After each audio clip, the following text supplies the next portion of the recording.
Fala galera, Guto Sabino por aqui, instrutor do Instituto Brasileiro de Primeiros Socorros, o IBRAPS. E neste vídeo eu venho falar sobre ovace em lactentes, obstrução de vias aéreas por corpo estranho. E eu vou dar uma ênfase em lactentes, tá bom pessoal? Então antes de começar esse vídeo, eu te convido a deixar o seu joinha se você gostar no final do vídeo e também a se inscrever no nosso canal do Instituto Brasileiro de Primeiros Socorros, para que a gente possa compartilhar esses conteúdos de fundamental importância para salvar uma vida de um bebê para o maior número de pessoas possíveis. Bom, e se falando em ovace, obstrução de vias aéreas por corpo estranho em lactentes, é importante que nós possamos entender o que é obstrução de vias aéreas por corpo estranho.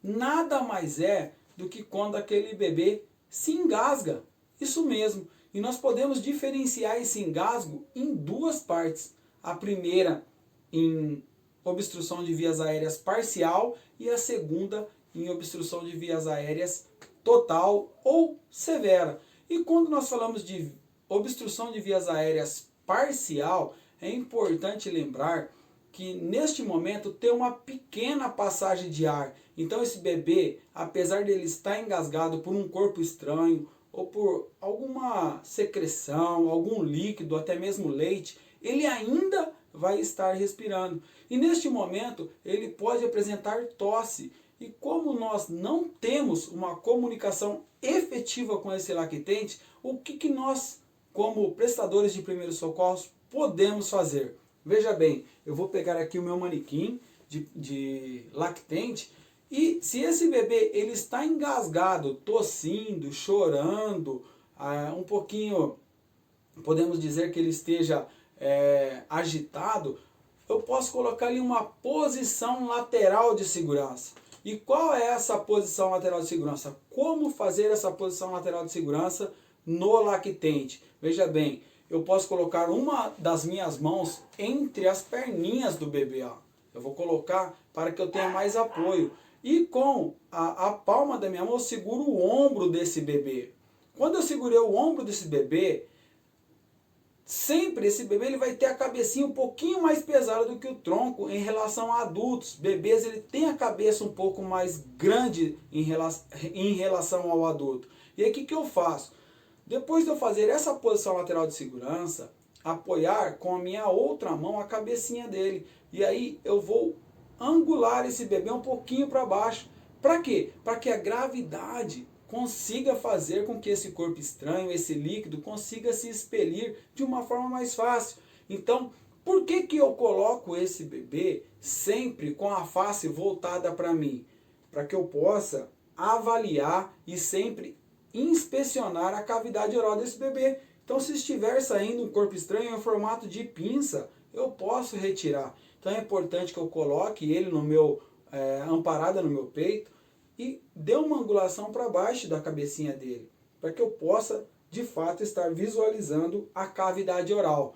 Bom, e se esse bebê ele não conseguir se desengasgar? Porque eu não posso simplesmente ficar pedindo para ele tossir. Eu não vou ter efetividade nessa conexão, nessa comunicação com esse bebê. E ele venha evoluir para o engasgo total, ou que podemos chamar também de severo. Ou seja, ele não respira mais. E quais são os sinais no lactente de um engasgo severo? O bebê, ele vai estar apresentando alguns sinais, como por exemplo, a boquinha arroxeada, que nós chamamos de cianose. Ele pode estar hipotônico. E o que é hipotonia? Ele vai estar com os músculos molinho. Sabe quando o bebê começa a desfalecer? Começa a ficar molinho, parecendo que ele quer desmaiar? É isso, pessoal. É isso que vai acontecer com o bebê. Ele vai estar hipotônico, molinho. E aí a gente já pode entrar com uma outra manobra que a gente pode estar ajudando a salvar a vida desse bebê. E qual é essa manobra? Essa manobra de desengasgo. Primeiramente, o que eu vou fazer? Eu vou pegar a minha mão, passar por entre as pernas do bebê novamente e segurar a boquinha. Veja bem como que eu seguro. Ó. Eu posso segurar assim, eu posso segurar assim. O importante é que ele fique bem preso. Eu prefiro segurar assim. Eu prefiro estar sentado nesse momento em uma cadeira, em um sofá, e aí ele de bruços para mim, ou seja, com a barriguinha no meu braço e as costas voltadas para mim, eu vou ver bem o meio das costas dele, e bem no meio dessas costas eu vou aplicar 5 golpes dorsais. Lembrando que a cabecinha sempre tem que ficar mais baixa do que o tórax. E aí eu vou aplicar 5 golpes dorsais. 1, 2, 3, 4, 5. Depois de eu fazer esses 5 golpes dorsais, eu aproveito a minha mão, seguro a nuca desse bebê e viro no meu outro braço. Coloco as 2 perninhas novamente e aí eu posso aplicar 5 compressões torácicas com 2 dedos. Pode ser com esses 2 dedos, pode ser com esses 2 dedos, como vocês preferirem. E qual o local exato? Eu vou pegar a linha dos mamilos do bebê e bem no centro do tórax, com a cabeça sempre mais baixa do que o corpo. 1, 2, 3, 4, 5. Esses golpes dorsais, essas compressões torácicas, ela precisa ser em uma profundidade de 1/3 do diâmetro do tórax ou aproximadamente 4 centímetros. Se esse bebê ele apresentou alguma responsividade, ou seja, ele tossiu, ele chorou, ótimo, eu posso olhar a cavidade oral dele. Se tiver algum objeto, eu retiro. Se não tiver, o que eu faço?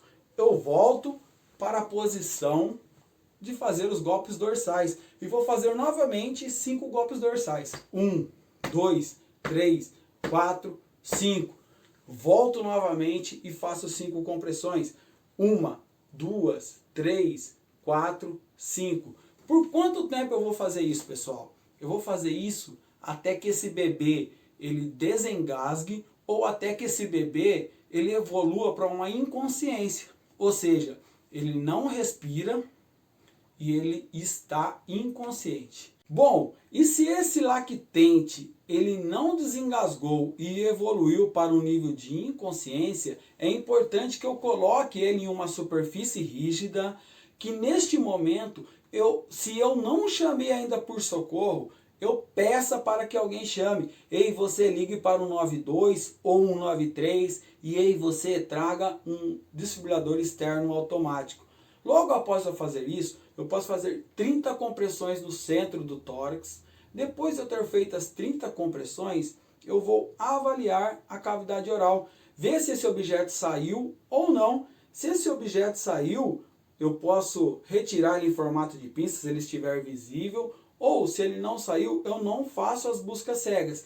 Mas se ele saiu, eu reavalio esse bebê, se ele está tossindo, se ele está chorando. Se ele não saiu, mesmo assim eu faço 2 ventilações de resgate nesse lactente, porque o pouco de oxigênio que passe por essas vias aéreas vai ser benéfico para ele. E depois eu reavalio ele. Se ele não tem o retorno da circulação espontânea, eu faço novamente 30 compressões. E depois de eu fazer as 30 compressões, eu novamente vou avaliar a cavidade oral. Se estiver presente, eu retiro e reavalio. Se não estiver presente, eu faço 2 ventilações de resgate, tanto se estiver presente ou não. Eu vou fazer as 2 ventilações de resgate e reavaliar novamente esse bebê. Se ele estiver com o nível de consciência, mesmo que rebaixado, mas presente, eu posso voltar a colocar ele nessa posição lateral de segurança que eu já ensinei vocês, com a cabecinha mais baixo, com as perninhas voltadas para o meu braço, e assim que a gravidade ajude a ele soltar esse leite, esse objeto que está obstruindo as vias aéreas. Do contrário, pessoal, se ele evoluir para um nível onde ele não tenha pulso central, que no bebê a gente avalia no braquial, se ele não tem respiração e está inconsciente, aí sim nós vamos aplicar o protocolo de RCP, que no bebê, sozinho, são 30 compressões torácicas para 2 ventilações. E se estiver em equipe em 2, eu posso fazer 15 compressões torácicas com os 2 polegares, enquanto o socorrista da cabeça vai fazer 2 ventilações.